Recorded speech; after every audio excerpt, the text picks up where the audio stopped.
Today we're diving into a story that is, well, almost unbelievable. It's about how two teenagers with basically just an internet connection decided to take on one of the most powerful intelligence agencies on the planet, all from their bedrooms. So let's just start with the big question, the one that kicks this whole thing off. How on earth did a 15-year-old kid get the private phone number of the director of the CIA? And maybe more importantly, what did he do with it? Our story really gets going in October of 2015. It all starts with a single phone call. A call that at first probably just seemed like a prank, but it would very, very quickly spiral into a major national security threat. Okay, so picture this. You're John Brennan. You're the director of the Central Intelligence Agency, and your personal private phone, the one nobody is supposed to have, starts ringing. And it's an unknown number. So after ignoring a few calls, he finally picks up. So when Brennan answers, this is the demand he hears. And it's just absurd.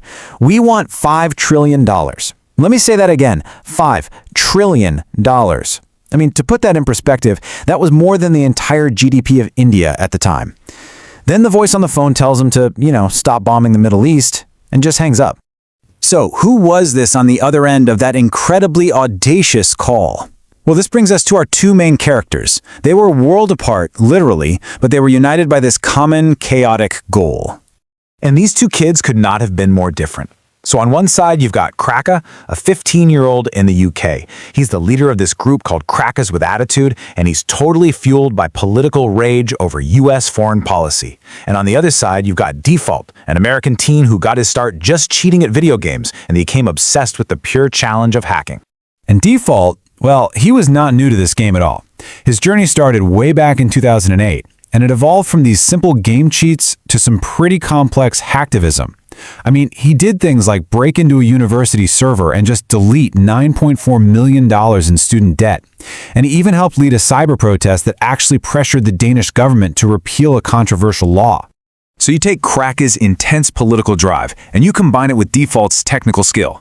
And together, they set their sights on the biggest target you could possibly imagine, the leadership of the entire US intelligence community. Now here's the kicker. Their primary weapon? It wasn't some crazy, complex piece of software. Nope. It was something called social engineering, which is basically just the art of psychological manipulation. It was a simple four-step con that was all about sounding confident and telling a believable story. And that's all it took to trick a Verizon employee into handing over the keys to the kingdom. And maybe the most shocking part of this whole thing?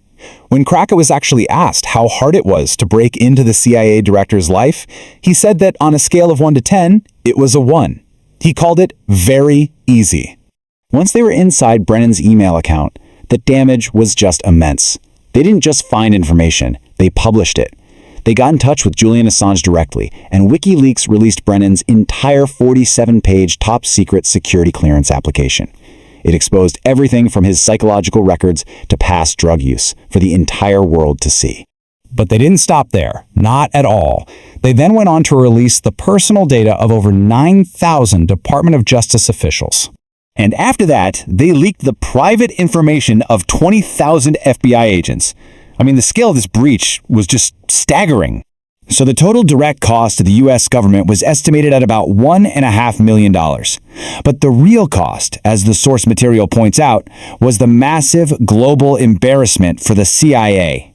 At this point, they felt invincible, totally untouchable, like they could get away with absolutely anything. But their entire operation, it would come crashing down because of one single ego-driven mistake. The setting for their downfall wasn't some dark web chat room or some secret meeting. No, it was a casual gaming session on an Xbox between Default and one of his friends. So in this moment of just drunken bragging about the whole CIA hack, Default lets it slip. Just 3 little words. Yeah, that was us. That's it. That was the whole mistake. And he is now absolutely certain that his friend was the one who tipped off the FBI. His fate was sealed, right then and there. And, well, that one mistake led to the inevitable conclusion. The consequences were swift, they were severe, and both teenagers learned exactly what happens when you decide to take on the full force of the US government and its allies. Now, even though they were both arrested, their punishments were wildly different. Kraka, since he was a minor over in the UK, got 2 years in a juvenile facility. But But Default? Being in the US, he faced 5 years in a federal prison, a massive fine, and he lost a hard drive that had over 1,000 Bitcoin on it, a crypto fortune that would be worth millions and millions of dollars today.